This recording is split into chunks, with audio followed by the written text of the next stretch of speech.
നമസ്കാരം, ഞാൻ ബൈജു നായർ. നമ്മുടെ ചാനലിലേക്ക് സ്വാഗതം. മലയാളത്തിൻ്റെ കാര്യം നോക്കുകയാണെങ്കിൽ സിനിമാ നിരൂപണം വളരെ ശക്തമായിരുന്നു 80കളിലും 70കളിലും ഒക്കെ. ഇപ്പോൾ മാതൃഭൂമി ആഴ്ചപ്പതിപ്പൊക്കെ നോക്കുകയാണെങ്കിൽ കോഴിക്കോടൻ സിനിക്ക തുടങ്ങിയവരൊക്കെ വളരെ ശക്തമായ രീതിയിൽ സിനിമയെ വെട്ടിമുറിച്ച് നിരൂപണം ചെയ്യുന്നവരായിരുന്നു.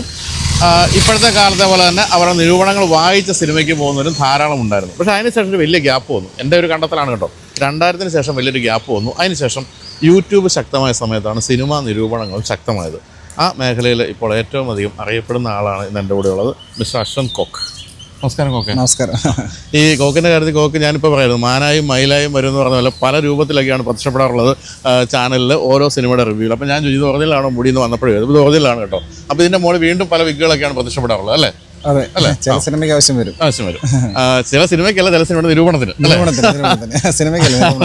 എങ്കിൽ പോലും നമ്മുടെ വിഷയം സിനിമയേക്കാൾ ഉപരി വാഹനങ്ങളാണ്. അപ്പോൾ കോക്ക് ഉപയോഗിക്കുന്ന വാഹനം ഏതായിരിക്കും എന്ന് അറിയാൻ വേണ്ടിയുള്ള ആഗ്രഹം കോക്കിൻ്റെ വീഡിയോ കാണുന്നവർക്കുണ്ടാകും. അതാണ് നമ്മളിപ്പോൾ കണ്ടുകൊണ്ടിരിക്കുന്ന മഹീന്ദ്ര താർ. ഇപ്പോൾ ഈയിടെ വാങ്ങിച്ചതാണോ?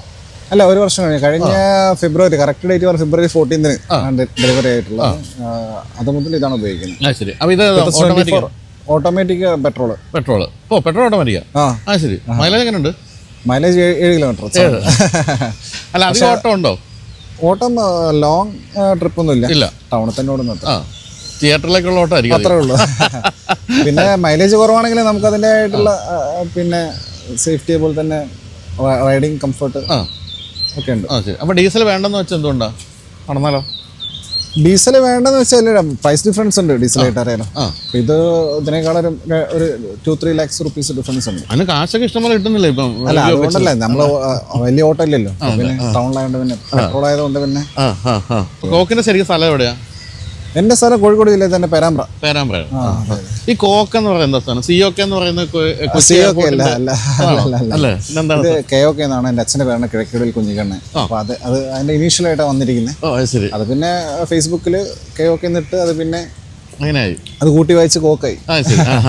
അപ്പൊ അച്ഛൻ അനുഗ്രഹിച്ചു തന്നതാണോ കോക്ക് എന്നുള്ള പേര് കൂടെ ഇരിക്കട്ടെ എന്ന്?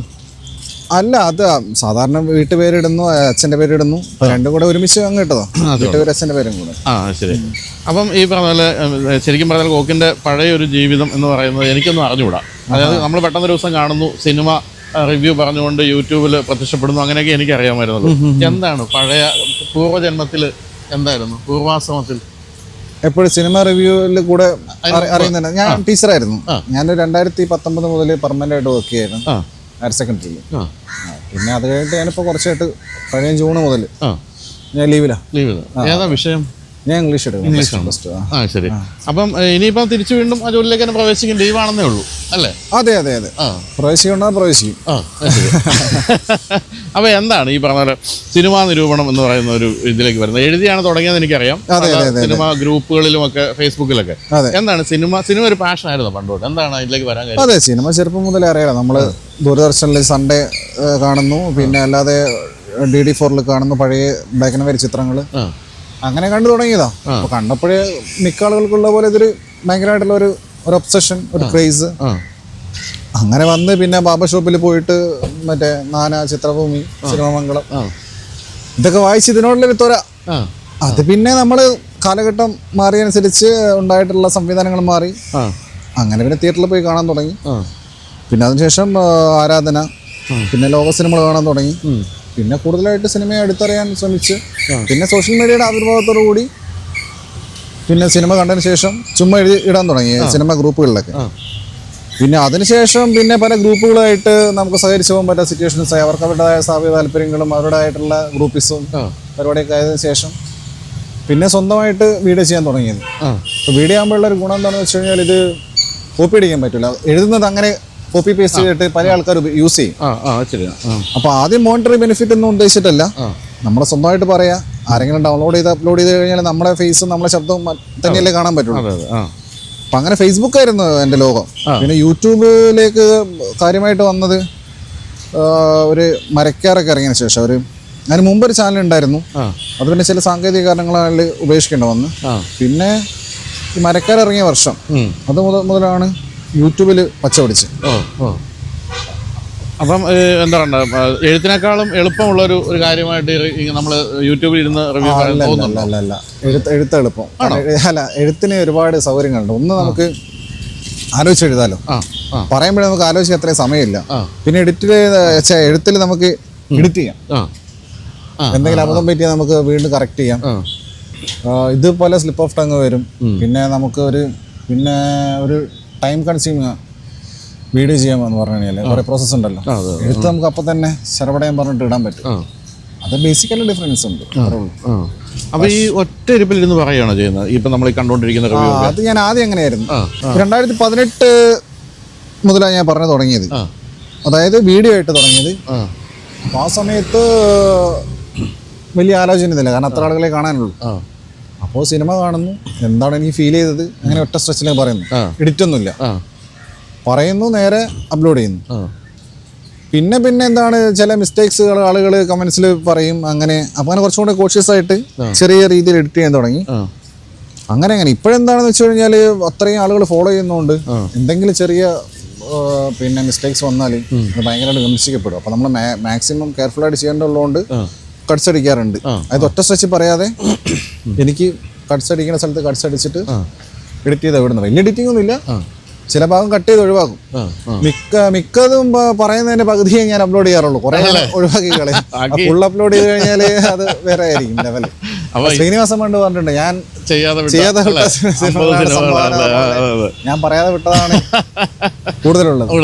പക്ഷെ ഇന്ന് രാവിലെ ഇപ്പൊ 7 മണിക്ക് വരുമെന്ന് പറഞ്ഞപ്പോൾ ഞാൻ വിചാരിച്ചു വരാൻ സാധിക്കില്ലായിരുന്നു. കാരണം വെച്ചാൽ ഇന്നലെയാണ് ബസൂക്ക എന്ന് പറയുന്ന സിനിമയുടെ റിവ്യൂ ഇട്ടത്. അപ്പൊ ഞാൻ വീടൊക്കെ ആക്രമിച്ച് മമ്മൂക്ക ഫാൻസ് ഒക്കെ ആകെ തകർത്ത് കാണുന്നു. പക്ഷെ അങ്ങനെയൊന്നും സംഭവിച്ചില്ല, രാവിലെ എത്തി. എനിക്ക് എപ്പോഴും തോന്നുമായിരുന്നു നമ്മുടെ സൂപ്പർ സ്റ്റാർസിന്റെ ഫാൻസ് എന്ന് പറയുന്നത് CPM-ന്റെ അണികളെക്കാളും രോഷാകുലരാണ് പല സമയത്തും, അല്ലേ? പ്രത്യേക ഒരു മൈൻഡ് സെറ്റ് ഉള്ള അല്ല, അങ്ങനെ CPM എന്നുള്ളതല്ല, പൊതുവിൽ പറയുകയാണെങ്കിൽ ഇവര് ഭയങ്കര പെട്ടെന്ന് സെൻസിറ്റീവാ. ഭയങ്കര സെൻസിറ്റീവാ. അവരുദ്ദേശിക്കുന്ന പറയണം എന്നുള്ള ഒരു സംഭവം ഉണ്ട്, അല്ലേ? അവരുദ്ദേശിക്കുന്നത് പറയണമെന്നല്ല, നമ്മൾ പലതും പറയാൻ പാടില്ല. അത് നിനക്ക് സിനിമ കണ്ടു കഴിഞ്ഞാൽ നിനക്ക് ഇഷ്ടപ്പെട്ടില്ലെങ്കിൽ മിണ്ടായിരുന്നാ പോരെ, നീ എന്തിനു പറയണം, കാണുന്നവർ കാണട്ടെ എന്നുള്ള ഒരു നിലപാടാണ്. അപ്പോൾ ഇപ്പോൾ മമ്മൂക്ക ഫാൻസിന്റെ കാര്യം പറയുകയാണെങ്കിൽ അവർക്ക് ഒരു മുൻധാരണ ഉണ്ട്. എനിക്ക് മമ്മൂക്കയുടെ എന്തോ ദേഷ്യമുണ്ട്, അപ്പോൾ പുള്ളിയുടെ കൊമേഴ്ഷ്യൽ സിനിമകൾ പരാജയപ്പെടുത്തണം എന്ന് എനിക്ക് എന്തോ ദുരുദ്ദേശമുണ്ട്, ഞാൻ ഭയങ്കര പ്രജുഡിസ് ആണെന്നുള്ളൊരു തെറ്റിദ്ധാരണ ഉണ്ട്. അങ്ങനെ പല ആളുകളും കാണുമ്പോൾ പറയാറുണ്ട്, നീ ഞങ്ങളുടെ മമ്മൂക്കനെ നിനക്ക് കാണിച്ചു തരടാ, അങ്ങനെ പറയാറുണ്ട്. പക്ഷെ ഇത് സ്വാഭാവികമായിട്ടുണ്ടാവുന്ന റെസ്പോൺസ് തന്നെ ഞാൻ പറയുന്നത്.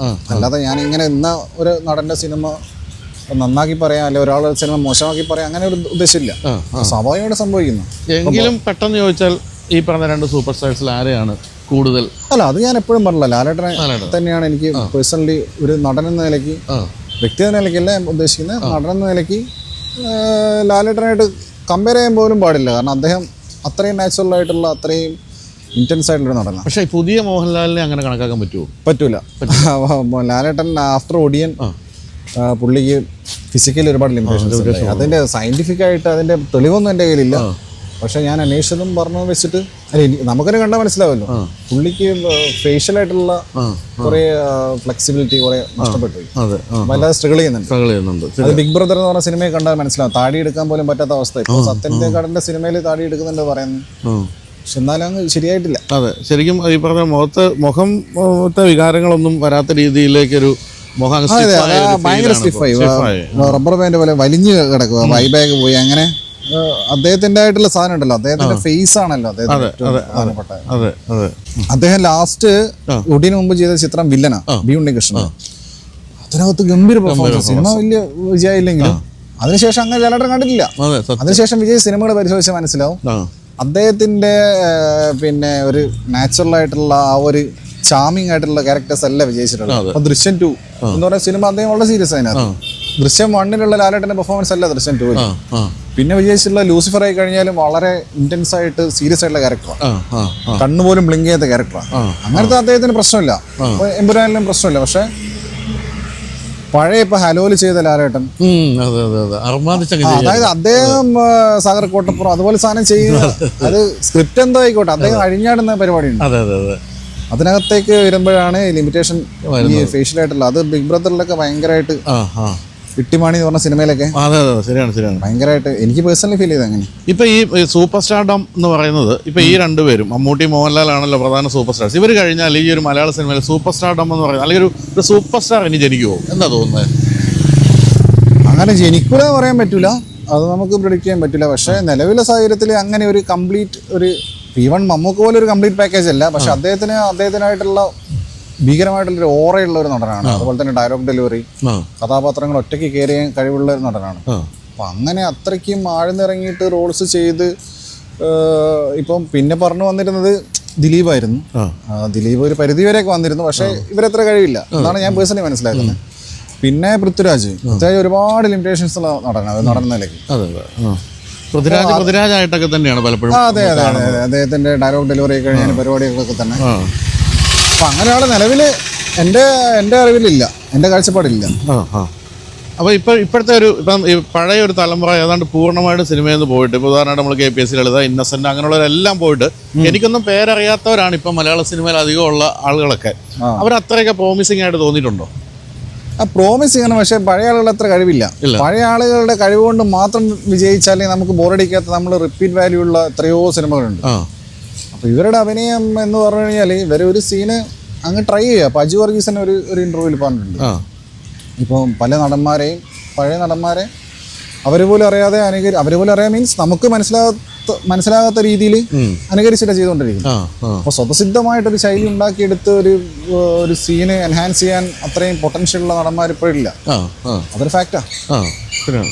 അപ്പോൾ ഈ പലപ്പോഴും പല സിനിമക്കാരും ചോദിക്കുന്ന ഒരു ചോദ്യം നേരിട്ട് ചോദിക്കുകയാണ്, who are you to review a film?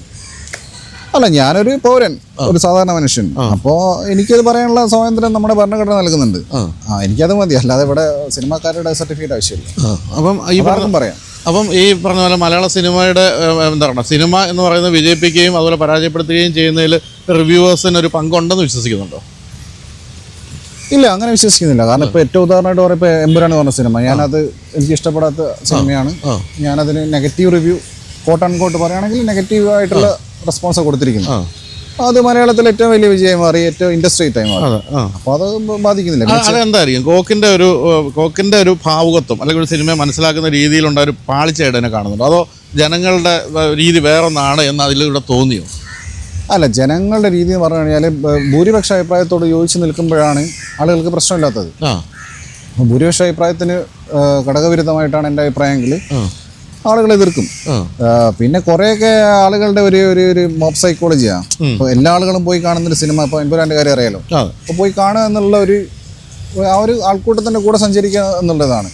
പിന്നെ ചെറിയ സിനിമകളെ ബാധിക്കുന്നുണ്ടോ എന്ന് ചോദിച്ചു കഴിഞ്ഞാൽ ആളുകൾക്ക് ഇത്രയും കാശ് മുടക്കാനില്ല. കാരണം സാധാരണക്കാരാണ്. ഇപ്പം എൻ്റെ റിവ്യൂ കാണുന്ന ആളുകളൊക്കെ കൂടുതലും സാധാരണക്കാരാണ്. അപ്പോൾ യൂത്തും അല്ലാതെ ഞാൻ പറയുന്നത്. അപ്പോൾ സ്വാഭാവികമായിട്ടും അത്രയും കാശ് മുടക്കി ഒരു ഫാമിലിയായിട്ട് സിനിമയ്ക്ക് പോകാൻ വേണ്ടിയിട്ട് ആളുകൾ ഒന്നും രണ്ടോട്ടം ചിന്തിക്കും. കാരണം അത്രയും വലിയ ചിലവാണ്. ഇപ്പോൾ 100-200 രൂപ ടിക്കറ്റ്, ഇപ്പം ഒരു 4 പേരുള്ള ഫാമിലി, പിന്നെ അവിടെ യാത്ര ചിലവ്, ഇനി വല്ല സ്നാക്സും കഴിച്ചാൽ അത്. അപ്പോൾ അവർക്ക് അത്രയും ഒരു ഗ്യാരണ്ടി ഉള്ള സിനിമയാണെങ്കിൽ അവർ പോവുള്ളൂ. അപ്പോൾ ഈ കയ്യാലപ്പുറത്ത് തേങ്ങ പോലെ നിൽക്കുന്ന സിനിമകളുണ്ടല്ലോ കുറേ. അപ്പോൾ അത്തരം സിനിമകൾ ചിലപ്പം ഇപ്പം എന്നെ ഫോളോ ചെയ്യുന്ന ആളുകൾ, ഒരു വിഭാഗം ആളുകൾ ഞാൻ നെഗറ്റീവാണ് പറഞ്ഞെങ്കിൽ എന്നാൽ പിന്നെ OTT വന്ന് കാണാം എന്ന് വിചാരിച്ചേക്കാം. പക്ഷെ ഇത് ഞാൻ ആളുകളോട് ഒരു ഘട്ടത്തിൽ പോലും ഈ സിനിമ നിങ്ങൾ കാണണമെന്നോ കാണരുതെന്നോ പറയാറില്ല. ഞാൻ എൻ്റെ അഭിപ്രായം പറയുന്നു. അതിനെ ബേസ് ചെയ്ത് ആളുകൾ ഡിസിഷൻ എടുക്കുകയാണെങ്കിൽ അത് എൻ്റെ കയ്യിൽ നിൽക്കുന്ന കാര്യമല്ലല്ലോ. അല്ലെങ്കിൽ ഞാൻ പരിപാടി നിർത്തുന്നുള്ള എനിക്ക് നിർത്തണമെന്ന് തോന്നിയിട്ടില്ല ഇതുവരെ. തോന്നിയാൽ നിർത്തി. ഇത് എൻജോയ് ചെയ്യുന്നുണ്ടോ? കാരണം വെച്ചാൽ ഇതിനകത്തൊരു വലിയ ടെൻഷനുണ്ട്, എനിക്കറിയാം. കാരണം വെച്ചാൽ ഓരോ ദിവസവും സിനിമ കാണുമ്പോൾ ബസൂക്ക എന്ന് പറയുന്ന സിനിമയെ പറ്റി നെഗറ്റീവ് റിവ്യൂ, പടം എങ്ങനെ ആയിക്കോട്ടെ, ഇത് പറയുമ്പോൾ തീർച്ചയായിട്ടും കോക്കിനറിയാം ഇത് പിറ്റേ ദിവസം ഉണ്ടാക്കാൻ പോകുന്ന ഒരു ഓളം എന്ന് പറയുന്നത്. കാരണം ഈ ഫാൻസിൻ്റെ ഭാഗത്തുനിന്ന്. അപ്പോൾ ഇത് ഓരോ ദിവസം ടെൻഷനുള്ള ഒരു ജോലി തന്നെയാണ്. ഇപ്പം അങ്ങനെ ഇപ്പം വാഹനത്തിന്റെ കാര്യം ഇപ്പം ഞാനും ഇതൊക്കെ തന്നെയാണ് ചെയ്യുന്നത്, വണ്ടിയാന്നേ ഉള്ളൂ. പക്ഷെ നമ്മുടെ കാര്യത്തിൽ വാഹനത്തിന്റെ ഇപ്പം പ്ലാന്റിൽ നിന്ന് വിളിച്ച് നമ്മളെ അവരുടെ ഫാൻസ് ചീത്ത പറയാം, അങ്ങനൊന്നുമില്ല. പക്ഷെ ഇതൊരു വലിയ ടെൻഷനാണ്. അപ്പോൾ ഇതൊരു ദിവസവും ഈ ടെൻഷൻ സഹിക്കുന്നില്ലേ? അതുണ്ട്. അതല്ല, സഹിക്കുക എന്നുള്ള വാക്ക് ഞാൻ ഉപയോഗിക്കുന്നില്ല. അതായത് ഇത് മറ്റ് വ്ളോഗേഴ്സിനെ പോലെയല്ല. ഇപ്പോൾ ഈവൻ ഫുഡിന് പോലും ഇത്ര വലിയ റിസ്ക് ഇല്ല. ഇല്ല. കാരണം നമുക്ക് അവോയ്ഡ് ചെയ്യാന്നുള്ളൂ. പക്ഷെ ഇത് മസ്റ്റായിട്ടൊരു അഭിപ്രായം, ജെന്യൂനായിട്ട് അഭിപ്രായം പറഞ്ഞേ പറ്റും. അപ്പോൾ ഇത് വലിയ ടീമല്ലേ ഇവര് നമ്മൾ വിചാരിക്കുന്നത് ചില്ലറ സെറ്റപ്പ് അല്ലേ ഇവര്. അപ്പൊ അത്രയും പണം കൊണ്ട് അമ്മാനോടുന്ന ആൾക്കാര്, പവറുള്ള ആൾക്കാര്, ഗുണ്ടാ സെറ്റപ്പുള്ള ആൾക്കാര്, മാഫിയകള്. അപ്പൊ ഇവരെ സംബന്ധിച്ചിടത്തോളം ഇവർക്ക് പെട്ടെന്ന് ഹേർട്ടാവും. പല ആൾക്കാരും വിളിക്കാറുണ്ട്, ഭീഷണിപ്പെടുത്താറൊക്കെ ഉണ്ട്. എന്നെ മാത്രമല്ല പല ഫിലിം റിവ്യൂസ് ചെയ്യുന്ന വ്ളോഗേഴ്സിനെയും വിളിക്കാറൊക്കെ ഉണ്ട്. അപ്പോൾ ഇവർ ആ ഒരു മൊമെൻറ്റിൽ വളരെ സെൻസിറ്റീവായിട്ട് ഇവരെന്താ ചെയ്യാന്ന് പറയാൻ പറ്റില്ല. പിന്നെ അത് കേരളം ആയതുകൊണ്ട് രക്ഷപ്പെട്ടു പോകുന്നതാ. കാരണം ഇവിടെ മീഡിയ ഭയങ്കര സ്ട്രോങ് അല്ലേ. പിന്നെ ഇപ്പൊ നമ്മളെ കുറച്ച് പേര് അറിഞ്ഞല്ലോ. ഇപ്പൊ നിങ്ങൾ തന്നെ ഇപ്പം നമ്മൾ അറിഞ്ഞല്ലോ. അപ്പോൾ സ്വാഭാവികമായിട്ട് നമ്മളെ തട്ടിക്കളഞ്ഞാല് ചോദ്യം ഉണ്ടാവും. പിന്നെ ദിലീപ് എല്ലാം ഇപ്പൊ പെട്ട് കിടക്കുമല്ലേ ഓൾറെഡി. അപ്പോൾ സ്വാഭാവികമായിട്ടും അങ്ങനെയല്ല, മീഡിയ ഭയങ്കരമായിട്ട് ഫോളോ അപ്പ് ചെയ്യുന്നുണ്ട്. ഇതേ സംഭവം വല്ല തെലങ്കാനയിലോ യുപിയിലാണ് നമ്മളേതെങ്കിലും ഇതുപോലത്തെ കുളത്തിലൂടെ കിടക്കണം, കനാലിൽ കിടക്കണം. അപ്പൊ എങ്കിലും പരസ്യമായിട്ട് ഭീഷണിപ്പെടുത്തുന്ന ഒരു വീഡിയോ ഞാൻ കഴിഞ്ഞ ദിവസം കണ്ടു. ഈ പടത്തിനെ പറ്റി മോശമായിട്ടെല്ലാം പറഞ്ഞ കോക്കെ നിന്റെ ചാനലും കാണൂല, നീയും കാണൂല എന്നൊക്കെ. അല്ല, പിന്നെ നമ്മുടെ ജീവിതത്തോടുള്ള ഒരു ആറ്റിറ്റ്യൂഡാ. എനിക്ക് അങ്ങനെ പേടിയില്ല. അതായത് എനിക്ക് അങ്ങനെ പ്രത്യേകിച്ച് ജീവിതത്തെ കുറിച്ച് വല്ലാത്ത ആകുലതകളൊന്നുമില്ല. പിന്നെ ഓൾറെഡി എത്രയൊക്കെ മതി എന്നുള്ളൊരു മൈൻഡിലാണ് ഞാൻ പോണത്. അപ്പോൾ ജീവിച്ചില്ലേ, ഇനിയിപ്പോ നമ്മളെ ഇഷ്ടം പോലെ ജീവിക്കാം, പേടിച്ച് ജീവിക്കാൻ താല്പര്യമില്ല. ഏത് തരത്തിലുള്ള സിനിമകളാണ് കോക്കിന് ഇഷ്ടം? ഇപ്പം നമ്മൾ റിവ്യൂ കാണാറുണ്ടെങ്കിൽ പോലും ഇപ്പം ഈ പറഞ്ഞ പോലെ ഇപ്പം എന്നെ സംബന്ധിച്ച് പറയുകയാണെങ്കിൽ ഇപ്പം എമ്പുരാനൊന്നും ഞാൻ ഒരിക്കലും കാണില്ല. കാരണം ഇതൊന്നും ലോകത്ത് നടക്കാവുന്ന കാര്യമല്ല. എനിക്ക് അങ്ങനത്തെ പടങ്ങളൊന്നും ഇഷ്ടമല്ല. എനിക്ക് വളരെ ചെറിയ രസമുള്ള സിനിമകളൊക്കെ ഇഷ്ടം. മനസ്സിലായി. കോക്ക് പക്ഷേ എങ്ങനെയാണ്? കോക്ക് ഈ ഒരു മാസ് സിനിമ കൂടെ ഇരുന്ന് ആസ്വദിച്ച് കൈയടിച്ച് കാണുന്ന തീർച്ചയായിട്ടും എനിക്ക് ഏറ്റവും കൂടുതൽ താല്പര്യം ഇമോഷണൽ മാസ്. അതായത് അത് ഇപ്പോൾ ക്ലീഷ ആയാലും കുഴപ്പമില്ല, അത് നല്ല രീതിയിൽ എടുത്തു വെച്ച് കഴിഞ്ഞാൽ തിയേറ്ററിൽ ഇരുന്നിട്ട് നമുക്കൊരു ഒരു ഉൾക്കിടലം വരാനുണ്ട്. ശരി. ഇപ്പം പറയാം, ഇപ്പം ബാഹുബലി കുറെ ആൾക്കാർ പറയുന്നത് അമർചിത്ര കഥയാണ്, ഇത് എന്ത് കഥയാണ്. പക്ഷെ അതിനകത്തുള്ളൊരു ഇമോഷണൽ മാസ് ഉണ്ട്. അത് ഇമോഷനെ പുറത്ത് മാസ് ഉണ്ടാവാം. അല്ല വെറുതെ ഒരാളെ പോയിട്ട് അടിക്കണതല്ല, ബിൽഡ് ചെയ്ത് വരുന്നേ. ഇപ്പൊ KGF, വിക്രം. അപ്പൊ ഇത്തരം സിനിമകൾ കാണുമ്പോൾ കിട്ടുന്ന ഒരു പ്രത്യേക ഒരു ആൾക്കൂട്ടത്തിനിടയിൽ നമ്മളാരും കാണുന്നില്ല, ഇരുട്ടത്തല്ലേ. അപ്പൊ നമ്മളെ കണ്ണെന്നറിയും, ഇമോഷൻ കൊണ്ട് കണ്ണെന്നറിയും. അതായത് സങ്കടം കൊണ്ടല്ല, ഇങ്ങനെ നമുക്ക് ആ സാധനം വന്നിട്ട് അതൊരു വല്ലാതെ വേറെ എവിടെ നിന്നും കിട്ടൂല. അത് റിയൽ ലൈഫിൽ കിട്ടാൻ ഭയങ്കര പാടാണ്. ഇല്ലെങ്കിൽ പിന്നെ അത്രയും നമുക്ക് വല്ല സ്പോർട്സോ കാണുമ്പോഴാണ് പിന്നെ അങ്ങനെ കിട്ടുന്ന സിനിമ എല്ലാവരും. അത് ഞാൻ ചോദിക്കാത്ത ചോദ്യമാണ്. ഈ സിനിമ അതർ ദാൻ സിനിമ എന്താണ് ഒരു പാഷൻ? ഞാൻ ക്രിക്കറ്റ് ഫാനായിരുന്നു, ഇപ്പോഴല്ല, ഫോളോ ചെയ്യാറുണ്ട്. അപ്പോൾ പിന്നെ ഫുട്ബോൾ, ഞാൻ ഭയങ്കര കടുത്ത മെസ്സി ആരാധകനാണ്. മെസ്സി എന്ന് പറഞ്ഞു കഴിഞ്ഞാൽ തന്നെ എനിക്ക് വികാരം, പറഞ്ഞ സിനിമ എന്ന് പറഞ്ഞ പോലെ.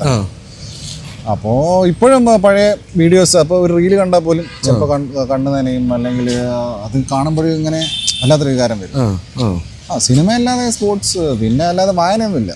കാരണം താല്പര്യമില്ല, വായനയില്ല കാര്യം. പക്ഷെ എനിക്ക് തോന്നുന്നത് ഈ കോക്കിന്റെ കാര്യത്തിൽ ഞാൻ എപ്പോഴും ശ്രദ്ധിക്കുന്ന ഒരു കാര്യം എന്ന് പറയുന്നത് ഒരു ഭാഷാ സ്വാധീനം. മറ്റേ പ്രിന്റഡ് സാധനം പുസ്തകം വായിക്കുന്നില്ല, കാരണം പിന്നെ എനിക്ക് താല്പര്യമില്ല. അല്ല, ഭാഷാ സ്വാധീനം ഞാൻ ശ്രദ്ധിക്കാറുണ്ട്. കാരണം വെച്ചാൽ നമ്മൾ ഒരു സ്ഥലത്ത് എവിടെ കൊണ്ടേ മുട്ടിക്കുമെന്ന് തോന്നുന്ന സമയത്ത് വളരെ ഭംഗിയായിട്ട് അത് കൊണ്ടുപോകുന്നുണ്ട്. അതൊരു ലാടം പറയുമ്പോൾ അല്ലേ മന്നെ ഇതൊക്കെ സംഭവിക്കുന്നില്ല. അത് നമ്മൾ പറഞ്ഞു വരുമ്പോൾ പറഞ്ഞങ്ങ് പോണതാ ഫ്ലോയില്. ഞാൻ വായിക്കാറില്ല, മീൻസ് നമ്മളിപ്പോൾ ഡിജിറ്റലി വായിക്കാറുണ്ട്. അങ്ങനെ ഞാൻ പഠനമൊക്കെ നിർത്തിയതാ. ഞാനൊരു ലൈഫിലൊരു ഘട്ടത്തിയപ്പോഴേ ഞാൻ പഠനം നിർത്തി. ഈ ജോലി കിട്ടുന്നതിന് മുമ്പ് ഞാൻ പഠനം നിർത്തി. കാരണം ഇത് നിർത്തണ്ടേ, കാലാകാലം പഠിക്കാൻ പറ്റും. ഒരു 18 വയസ്സായപ്പോൾ അതെനിക്ക് ജോലി കിട്ടിയില്ല. അപ്പം ഞാൻ വിചാരിച്ച് ഒരു വളണ്ടറി ആയിട്ട് പരിപാടി നിർത്തിക്കളെ, എത്ര കാലം പഠിക്കുന്നത്. അങ്ങനെ ഞാൻ PhD ഡ്രോപ്പ് ഔട്ടാ, അത് നിർത്തി. ഞാനത് നിർത്തിക്കളയും പഠനം. പക്ഷെ പഠനം നിർത്തിയ മുമ്പേ എഴുതിയ എക്സാമിനുള്ള കിട്ടിയ ജോലി എനിക്ക് കിട്ടിയത്. അതിനുശേഷം വന്ന എക്സാംസ് ഞാൻ എഴുതിയില്ല. ഏജ് ഓവറായിട്ടില്ല, 28 വയസ്സിലേ നിർത്തി, പഠനം നിർത്തി. അപ്പം അതിനുശേഷം എനിക്ക് പുസ്തകം വായിക്കാൻ വലിയ താല്പര്യമില്ല. ഇതിപ്പോൾ ഭയങ്കര വിമർശന ആവാൻ സാധ്യതയുള്ളൊരു കാര്യമാണ്. നിങ്ങളൊരു ടീച്ചറല്ലേ, നിങ്ങളതല്ലേ. അപ്പോൾ അല്ല, എനിക്ക് പുസ്തകം എടുത്തിരുന്ന് വായിക്കാൻ താല്പര്യമില്ല. മറ്റേ രാഷ്ട്രീയവും അതുപോലെയുള്ള സാമൂഹ്യ സംഭവങ്ങളൊക്കെ ശ്രദ്ധിക്കാറുണ്ട്. അതെങ്ങനെയാണ് അത് കണ്ടെത്തുന്നത്? എവിടുന്ന, പത്രത്തിൽ നിന്നാണോ അതോ? ഇല്ല, പത്രം വായിക്കാറില്ല. ഞാൻ സ്വാഭാവികമായിട്ടും TV കാണാറുണ്ടായിരുന്നില്ല. അടുത്ത കാലത്ത് മറ്റേ നമ്മളെ സ്മാർട്ട് TV വന്നതിന് ശേഷമാണ് TV കാണാൻ തുടങ്ങുന്നത്. നമുക്ക് മറ്റേ നെറ്റ്ഫ്ലിക്സ്, ആമസോണൊക്കെ കാണുന്നതുകൊണ്ട് സോഷ്യൽ മീഡിയയിൽ കൂടെ തന്നെ അറിയുന്നത്. പിന്നെ യൂട്യൂബിൽ ന്യൂസ് കാണും, ചർച്ചകൾ കാണും. പിന്നെ ചാനൽ ചർച്ച അടിയിലൊക്കെ കാണാൻ താല്പര്യം. അതിൽ സിനിമ കാണുന്ന അത്ര ത്രില്ലിങ്. ഈ മലയാള സിനിമയിൽ ഇപ്പം നമ്മളിപ്പോൾ ഏറ്റവും ആധുനികമാണെന്നും നോക്കണ്ട, ഏറ്റവും ഇഷ്ടപ്പെട്ട ഒരു സിനിമ എന്ന് ചോദിച്ചാൽ, അല്ല ഏറ്റവും ഇഷ്ടപ്പെട്ട ഒരു 3 സിനിമ എന്ന് ചോദിച്ചാൽ ഏതായിരിക്കും പറയുന്നത്? ഓവറോൾ എടുക്കുകയാണെങ്കിൽ അല്ലേ, ഒന്ന് യോബിൻ്റെ പുസ്തകം അമൽനാരതിൻ്റെ, പിന്നെ LJPയുടെ ചുരുളി, പിന്നെ കുറച്ചുകൂടെ പുറകിലേക്ക് പോവുകയാണെങ്കിൽ ഭരതൻ്റെ താഴ്വാരം കിട്ടില്ല. പിന്നെ സദയുണ്ട് ഓഫ് കോഴ്സ്. അപ്പം MD ഞാൻ 5 റൈറ്റേഴ്സും പറയുകയാണെങ്കിൽ MD, ഭരതൻ, പത്മരാജൻ, എങ്ങനെ പോകും, ശ്രീനിവാസൻ. അപ്പോൾ ഇതിലിപ്പോൾ ഞാനൊരു ഇൻ്റർവ്യൂ കേട്ടത് ആകെ ഒരു സുഹൃത്തിൻ്റെ കാര്യം, സിനിമയിലെ ഒരു സുഹൃത്ത് എന്ന് പറഞ്ഞുകൊണ്ട് ഒരാളുടെ പേര് പറഞ്ഞു ഒമർ ലുലുവാണ്. ഒമർ ലുലുവിൻ്റെ സിനിമകളെ അതുകൊണ്ട് തൊടാറില്ലെന്നും പറഞ്ഞു. അപ്പോൾ ഈ പറഞ്ഞ പോലെ അത് തീർച്ചയായിട്ടും നമ്മുടെ ഒരു സ്വാതന്ത്ര്യമാണെന്നുള്ളൊരു സംശയമില്ല. അല്ല, സുഹൃത്ത് എന്നുള്ളതല്ല അത്. പിന്നെ ഞാനിപ്പോൾ ഈ റിവ്യൂ പറച്ചിൽ തുടങ്ങുന്നതിന് മുൻപേ വളരെ വളരെ ക്ലോസ് ആയിട്ട് പിന്നെ പെരുമാറിയിട്ടുള്ള ഒരാളാണ്. അപ്പോൾ അദ്ദേഹത്തെക്കുറിച്ച് സ്വതന്ത്രമായി പറയാൻ എനിക്കൊരു മടി. കുറ്റക്കാരനാണെങ്കിലും വെറുതെ വിടുന്നു എന്ന് പറയുന്നത്. അതെ അതെ അതെ. അപ്പോൾ ആ ഒരു മടി കാരണം ഞാൻ പറയാത്തത്. പറയുകയാണെങ്കിൽ സ്വതന്ത്രമായി പറഞ്ഞു. പക്ഷെ അതിനുശേഷം ഞാൻ ഒരാളെ അടുപ്പിച്ചിട്ടില്ല. കാരണം ഈ സിനിമക്കാർ നമ്മളായിട്ട് അടുപ്പം സ്ഥാപിക്കാൻ ശ്രമിക്കും, ബോധപൂർവ്വം അല്ലാതെ ശ്രമിക്കും. അപ്പോൾ ഇത് എൻ്റെ ജോലിയെ ബാധിക്കുന്ന എനിക്ക് ഓൾറെഡി അറിയാം. വളരെ അടുപ്പം സ്ഥാപിക്കാൻ ശ്രമിച്ച് പരാജയപ്പെട്ട ആൾക്കാരെ കൂടുതലും. കാരണം അടുപ്പം സ്ഥാപിച്ചതിന് ശേഷം ഞാൻ വളരെ മോശമായിട്ട് റിവ്യൂ പറഞ്ഞിട്ടുണ്ട്. നിങ്ങൾ സിനിമക്കാരൊക്കെയാണ് മോശമായിട്ട് പറയും, മോശമാണെങ്കിലാണ് തീർച്ചയായിട്ടും. കാരണം നമ്മൾ തമ്മിൽ ഈ പരിപാടി തുടങ്ങുന്നതിന് മുമ്പ് ഒരു ബന്ധമില്ലല്ലോ. ഇല്ല, പക്ഷെ ഞാൻ പണ്ട് എഴുതിയ ഒരു സിനിമയുണ്ട്, അത് നിങ്ങൾ ഇനി കണ്ടിട്ട് പറയരുത്. എന്റെ പേര് ഉത്തര അല്ലേ? ഞാൻ കേട്ടതുപോലെ കാണണ്ട കേട്ടോ. ഈ വേടി അത് ഉത്തരവല്ല, ഇത് ഉത്തര. ഇത് ലാലും വിജയരാഘവനൊക്കെ ഞാൻ അക്സെപ്റ്റ് ചെയ്തത്. ഇത് നമ്മുടെ താടിലാല്.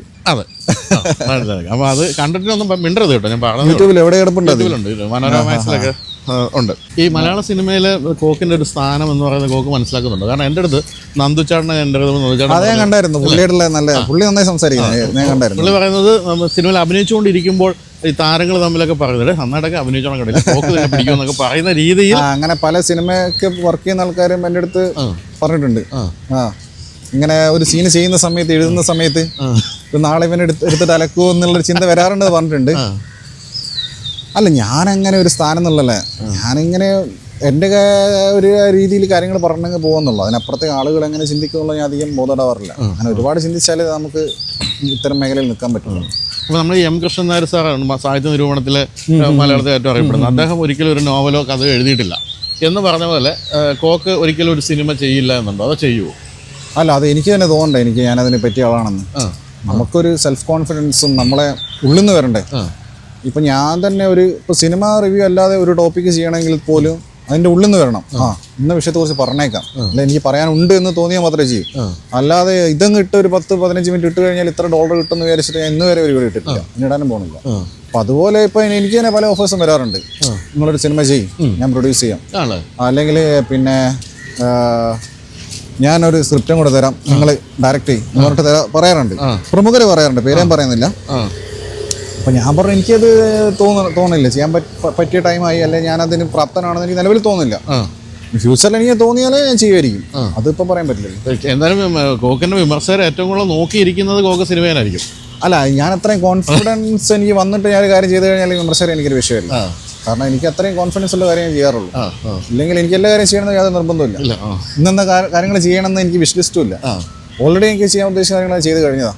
ഞാൻ നേരത്തെ പറഞ്ഞില്ലേ, പഠനം നിർത്തി ജോലി കിട്ടി, എനിക്ക് പ്രത്യേകിച്ച് അങ്ങനെ ആഗ്രഹങ്ങളൊന്നുമില്ല.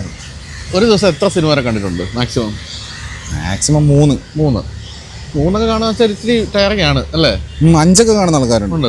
എൻ്റെ ഒരു സുഹൃത്തുണ്ട് തിരുവനന്തപുരം എന്ന് പറഞ്ഞിട്ട്, അവൻ 5 സിനിമയൊക്കെ കാണാറുണ്ട്. ഇത് ഭയങ്കര എക്സോസ്റ്റിംഗ് ആയിട്ടുള്ള പരിപാടിയാണ്. ഉറങ്ങാൻ പറ്റൂല, ഇപ്പൊ ഈ ചിന്തിക്കാൻ പറ്റൂല. അധികം കോഴിക്കോടല്ലേ സിനിമ കാണുന്നത്? കോഴിക്കോട് ഏറ്റവും ബെസ്റ്റ് തിയേറ്റർ ഏതായിട്ടാണ് കണക്കാക്കുന്നത്? കോഴിക്കോട് പിന്നെ ആംബിയൻസും നോക്കുകയാണെങ്കിൽ നമ്മുടെ സർക്കാരിൻ്റെ തന്നെ കൈരളി ശ്രീ ആംബിയൻസ് നോക്കുകയാണെങ്കിൽ, പിന്നെ അല്ലാതെ ക്വാളിറ്റി നോക്കുകയാണെങ്കിൽ പിന്നെ എല്ലാ സ്ഥലത്തുള്ള ഈ കോംപ്ലക്സിൽ വെച്ചാൽ എല്ലാ തിയേറ്ററിൽ എല്ലാ സ്ക്രീനുകളും നല്ലതല്ല. ഇപ്പം മിറാജ് സിനിമാസിൽ നോക്കുകയാണെങ്കിൽ അവിടുത്തെ ഒരു സ്ക്രീന് നല്ലതാണ്. ഇവിടെ പാലാക്ഷി ഉണ്ട്, മറ്റേ ഹൈലൈറ്റ് മാളിൽ, അവിടെ ഒരു സ്ക്രീന് നല്ലതാണ്.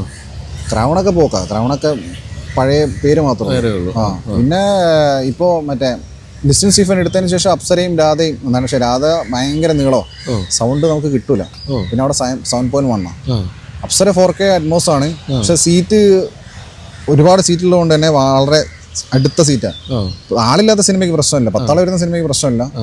ആള് കൂടിയ സിനിമ വരുമ്പോഴെന്താ വെച്ചാൽ നമുക്ക് കയ്യൊന്നും വെക്കാൻ പറ്റില്ല, നമ്മളിങ്ങനെ ഒരു ബുദ്ധിമുട്ടാണ്. അതുകൊണ്ട് പിന്നെ ARC എന്ന് പറഞ്ഞ തിയേറ്റർ ഉണ്ട്, പഴയ കോർണേഷൻ, അവിടുത്തെ സ്ക്രീൻ 1 അതൊരു ചെറിയൊരു വനിതാ വിനീതയായിട്ട് വളർന്നു വരുന്നുണ്ട്. ഇവിടെ കുറച്ച് ആൾക്കാരെ അങ്ങനെ ഇറക്കിയാൽ അത് രക്ഷപ്പെടും. വനിതാ വിനീത ഒരു രക്ഷയില്ല. ഇല്ല അല്ല, ഇവിടുത്തെ ആളുകളെ കുറച്ചുകൂടെ അത് അത്ര എന്റർടൈൻ ചെയ്യില്ല. അത് ഓരോ പ്രദേശത്തിലെ ആളുകളുടെ സ്വഭാവത്തിൽ വ്യത്യാസം ഉണ്ടാവുമല്ലോ. ഇവിടെയുള്ള ആളുകൾ അങ്ങനെ അതിന്റെ മുമ്പ് പോയിട്ട് നിൽക്കാൻ താല്പര്യപ്പെടാത്ത മാറിപ്പോകുന്ന ആളുകൾ. അതെ, അവിടെ ഒരു ഹൈബ്രിഡ് കൾച്ചറാണ്. ഞാൻ ഇവിടെ തന്നെ കാണാറുണ്ട്. ഇപ്പോൾ കൈരളിയിലൊക്കെ തന്നെ 1-2 വട്ടം എടുത്ത സമയത്ത് ആൾക്കാർ നീ എന്താ കാണിക്കുന്നത്, നീ എന്ത് പെർമിഷൻ എടുക്കുന്നത്, അങ്ങനെ ചോദിക്കുന്നത് അവരത് പ്രോത്സാഹിപ്പിക്കുന്നില്ല. ഇപ്പം ഈ ബസൂക്കയൊക്കെ പോലുള്ള സിനിമ അല്ലെങ്കിൽ ഇപ്പോൾ എമ്പുരാനൊക്കെ കാണാൻ പോകുമ്പോൾ ആൾക്കാർ കാണുന്നുണ്ടാവും തോക്ക് കാണാനായിട്ട് വരുന്നത്. അപ്പോൾ കാണുമ്പോൾ ലാലേട്ടൻ ഫാൻസ് അല്ല മമ്മൂക്ക ഫാൻസ് പറയരുത്, ഇത് കണ്ടിട്ട് പോയി അതൊന്നും പറയരുത്, പ്രശ്നം ഉണ്ടാക്കരുത്. അതെന്ന് വെച്ച് കഴിഞ്ഞാൽ ഒന്നാമത് കൂടുതൽ സിനിമയ്ക്ക് ആളുകൾ ഉണ്ടാവാറില്ല. ടിക്കറ്റ് പോലും കിട്ടൂല, കാരണം മിനിമം 10 ആണെങ്കിലും വേണം. അപ്പൊ അങ്ങനെ സിനിമയെ നമ്മളാരും കാണാൻ വരുന്നില്ല. പിന്നെ ആകെ ആളുകൾ നമ്മളെ കാണാൻ സാധ്യതയുള്ളത് ലാലേട്ടൻ്റെ സിനിമ, മമ്മൂക്കയുടെ സിനിമ, അല്ലെങ്കിൽ അത്ര ഹൈപ്പുള്ള അന്യഭാഷ ചിത്രങ്ങളാണ്. ആ സമയത്ത് ഞാൻ ഒറ്റയ്ക്കല്ലേ പോകുന്നത്, ഞാൻ കുറെ ആളുകളായിട്ട് പോകുന്നത്. അത് ആ ഗ്യാങ് ആയിട്ട് അങ്ങനെ പോകണല്ല, ഒന്നാമത് പടം കാണാൻ ഒരു ഹരം. പിന്നെ ഒറ്റയ്ക്ക് അങ്ങനെ പോണത് അത്ര സേഫും ഇല്ല, അത് സത്യമാണ്. കാരണം മുമ്പ് എക്സ്പീരിയൻസ് ഉണ്ടായിട്ടുണ്ട്. കയ്യേറ്റ പ്രൊവോക്ക് ചെയ്യും മാക്സിമം, അങ്ങോട്ട് വന്ന് ഇടിക്കൊന്നുമില്ല, പക്ഷെ എന്നാലും മാക്സിമം നമ്മളെ പ്രൊവോക്ക് ചെയ്യാൻ ശ്രമിക്കും. അപ്പോൾ ഞാനും കുറച്ച് പിള്ളേരൊക്കെ കേട്ടപ്പോൾ അങ്ങനെ സിനിമയ്ക്ക് പോകുന്നത്. പിന്നെ അതിനുള്ള ഒരു ത്രാണി എനിക്ക് ഉണ്ട്, അതുകൊണ്ട് കുഴപ്പമില്ല. കോക്ക് എനിക്ക് തോന്നിയിരിക്കുന്ന കോക്ക് വേണം തിരിച്ച് പ്രൊവോക്ക് ചെയ്യുന്ന ടൈപ്പാണ്. ഞാൻ ചൊറിയനെന്നല്ല ഞാൻ ഷോർട്ട് ടേം പേടാ. എനിക്ക് മറ്റേ OCPD ഉണ്ട്, മറ്റേ ഡിസോർഡർ ഉണ്ട് ചെറുതായിട്ട്. അപ്പോൾ എന്ന് വെച്ച് കഴിഞ്ഞാലേ അത് ടീച്ചറാകുന്ന സമയത്ത് ഭയങ്കര പ്രശ്നമാണ്. ഞാൻ ഗസ്റ്റ് ലെക്ചർ ആവുന്ന സമയത്തൊക്കെ പെട്ടെന്ന് കുടയില്ലാന്ന് വിചാരിച്ചിട്ട്, കുടയിൽ നമുക്ക് ഇടിക്കാലോ, പിള്ളേർ ഇടിക്കാൻ പറ്റുമല്ലോ, പെട്ടെന്ന് ഇടിക്കാൻ തോന്നും, പിടിച്ച് ചുമല് നിർത്തി ഇടിക്കാൻ തോന്നും. കാരണം ഒന്നാമത്തെ ഈ അഡോൾസൻസ് +2 പിള്ളേരാണ്, അപ്പോൾ അവരാ ഏറ്റവും വലിയ പ്രൊവോക്കേഷൻ ഉണ്ടാകും. പിന്നെ ഞാൻ ഗേറ്റിലേക്ക് കയറുന്ന സമയത്ത് ഞാൻ എന്നെ തന്നെ ട്യൂൺ ചെയ്ത് വെക്കും, അനങ്ങരുത്, ഗേറ്റിൻ്റെ അകത്ത് കയറി കഴിഞ്ഞാൽ നിങ്ങളാവാൻ പാടില്ല. അല്ലെങ്കിൽ നമുക്ക് സെൽഫ് കൺട്രോള് ഭയങ്കര പ്രശ്നമാണ്. അപ്പോൾ അങ്ങനെ ഞാൻ പ്രൊവോക്ഡ് ആവാറുണ്ട്. പക്ഷേ തിയേറ്ററിൽ പോകുമ്പോൾ ഞാനിപ്പം നേരത്തെ സ്കൂളിൽ പോകുമ്പോൾ പറഞ്ഞ പോലെ കോൺഷ്യസാണ്, ഇവിടെ നിന്ന് പലതരം ആൾക്കാരും ഉണ്ടാവും. അപ്പോൾ നമ്മൾ വെറുതെ പ്രൊവോക്ഡ് ആവണ്ട എന്ന് വിചാരിച്ചിട്ടാണ് പോകുന്നത്. പിന്നെ അല്ലാതെ ഇപ്പോൾ എനിക്ക് പബ്ലിക് റിലേഷൻ ഭയങ്കര പ്രശ്നമാണ്. ഞാൻ ബേസിക്കലി ഒരു ഇൻട്രോവേർട്ട് ടൈപ്പാണ്. അതല്ല, എന്താണേ ഈ ആളുകളായിട്ട് ഇടപെടാൻ ഭയങ്കര ബുദ്ധിമുട്ടാണ്. മിക്ക ആളുകൾക്കും മര്യാദയില്ല. അപ്പോൾ ഞാനിപ്പോൾ ഒരു ഓട്ടോക്കാരി എനിക്ക് അപ്പം ദേഷ്യം വരും, മീറ്റർ ഇടൂല. അപ്പോൾ എനിക്ക് പൈസ കൊടുക്കുന്ന പ്രശ്നമല്ല, നമുക്ക് മീറ്റർ ഇടേണ്ട പ്രശ്നം. അല്ല ഒരു ഒരു ഒരു പബ്ലിക് സ്പേസിൽ ഒരു ഓഫീസിൽ പോലെ ഹോസ്പിറ്റലിൽ പോയി കഴിഞ്ഞാലും മര്യാദയ്ക്ക് സംസാരിക്കില്ല. അതുപോലെ അതുണ്ട്. അപ്പോൾ അതുകൊണ്ട് ആളുകൾ സംസാരിക്കുക. ബസ് കയറി കഴിഞ്ഞാൽ ആൾക്കാർക്ക് മര്യാദയില്ല. അപ്പോൾ ഞാൻ ബസ് കയറാറില്ല, മീൻസ് വണ്ടിയിലോട്ട് കയറാറില്ല. അങ്ങനെ പൊതുവിടങ്ങളിൽ ഇപ്പോൾ എവിടെയൊക്കെ കഴിഞ്ഞാലും ആളുകളായിട്ട് ഇടപെടുക പറഞ്ഞു കഴിഞ്ഞാൽ പെട്രോൾ പമ്പിൽ വരെ മര്യാദയില്ലാത്ത ആൾക്കാർ. ഡ്രൈവിംഗ് ഭയങ്കര പ്രശ്നമാണ്. ഡ്രൈവിംഗ് എന്നും പ്രശ്നമാണല്ലോ. ഇപ്പോഴത്തെ മലയാള സിനിമയിൽ ഏറ്റവും പ്രോമിസിംഗ് ആയിട്ടുള്ള ഡയറക്ടർ ആരാണെന്നാണ് വിചാരിക്കുന്നത്? ഇപ്പോഴത്തെ മലയാള സിനിമയിൽ ഒരുപാട് ആളുകളുണ്ട്. ഇപ്പം നിലവിൽ കൊമേഴ്ഷ്യൽ സിനിമ ചെയ്യുന്ന ആളുകളെന്ന് വെച്ച് കഴിഞ്ഞാൽ പൃഥ്വിരാജ് ആയിരുന്നു ഏറ്റവും വലിയ പ്രതീക്ഷ. കാരണം നമുക്കൊരു രാജമൗലി, നമുക്കൊരു പ്രശാന്ത് നീൽ, നമുക്കൊരു ലോകേഷ് കനകരാജ്. പക്ഷെ എമ്പുരാൻ ഡയറക്ഷൻ നിരാശപ്പെടുത്തിയിട്ടില്ല, സ്ക്രിപ്റ്റിലാണ് വീക്കായത്. അതുകൊണ്ട് അദ്ദേഹം ഒരു കൊമേഴ്ഷ്യൽ ഡയറക്ടർ എന്ന നിലയ്ക്ക് അദ്ദേഹം തന്നെയാണ് ഏറ്റവും മികച്ച ഡയറക്ടർ എന്ന് വിശ്വസിക്കുന്നത്. പിന്നെ അമൽ നീരദ്, അൻവർ റഷീദ് ഒന്നും പതിയെ സിനിമ ചെയ്യുന്നില്ല. പിന്നെ അല്ലാതെ LJP എൻ്റെ ഫേവറേറ്റ് ഡയറക്ടേഴ്സിൽ ഒരാളാണ്. പക്ഷെ അദ്ദേഹം മലയക്കോട്ട വാലിബൻ കൊണ്ടുപോയിട്ട് എന്തൊക്കെയോ കാണിച്ചു വെച്ച്. പക്ഷെ എന്നാലും LJP ഒരു അസാധ്യ ഡയറക്ടറാണ്. അങ്ങനെ പോകുന്ന ലിസ്റ്റ് ഉണ്ട്, കുറേ ആൾക്കാരുണ്ട്. ഇപ്പോഴും ലോക സിനിമ ശ്രദ്ധിക്കാറുണ്ടോ?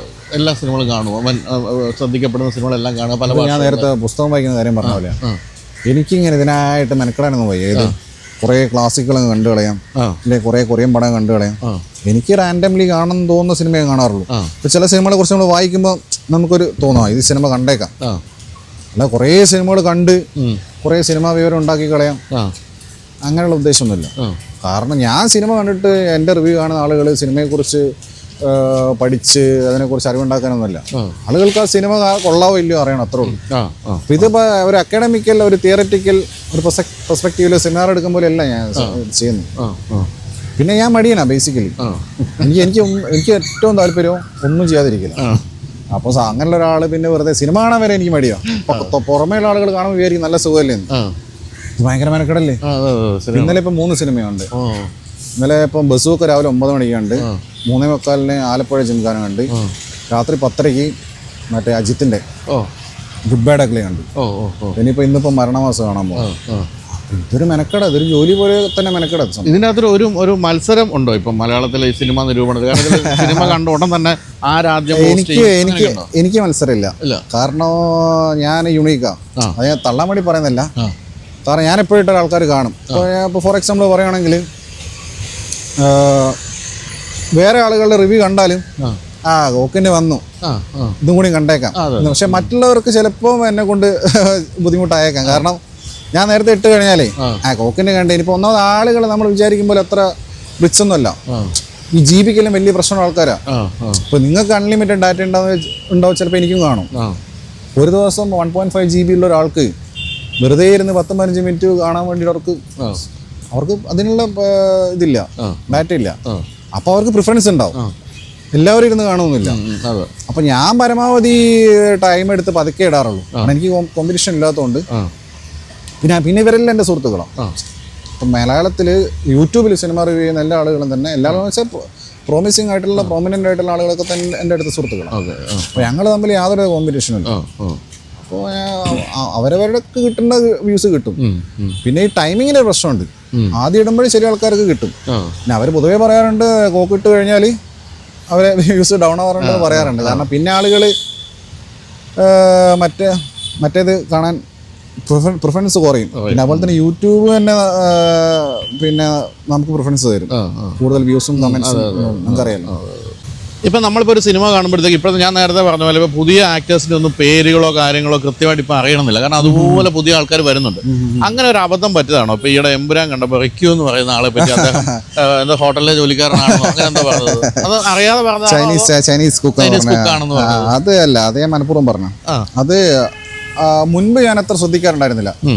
ഈ മഞ്ഞുമൽ ബോയ്സ് ഇറങ്ങിയ സമയത്ത് ഖാലിദ് റഹ്മാൻ ഡയറക്ടർ, പുള്ളി എനിക്കറിയാം, എനിക്ക് പേരെല്ലാവരും അറിയാം. പക്ഷേ ആളുടെ ഫേസ് ചിലപ്പോൾ ഫോട്ടോ കണ്ട് കാണല്ലോ, ഇൻ്റർവ്യൂസ് കണ്ടോളൂ. ഞാൻ പറഞ്ഞില്ല, ഞാൻ മടിയെന്ന് പറഞ്ഞില്ല. അപ്പം ഞാൻ ഇൻ്റർവ്യൂസ് ഒന്നും അധികം കാണാറൊന്നുമില്ല. അപ്പം ഞാൻ അന്ന് മഞ്ഞുമൽ ബോയ്സ് ചെയ്ത സമയത്ത് ആ ഡ്രൈവറായിട്ട് അഭിനയിച്ച പുള്ളി കൊള്ളായിരുന്നു പറഞ്ഞു. അത് ഖാലിദ് റഹ്മാനായിരുന്നു എനിക്ക് അറിയില്ലായിരുന്നു.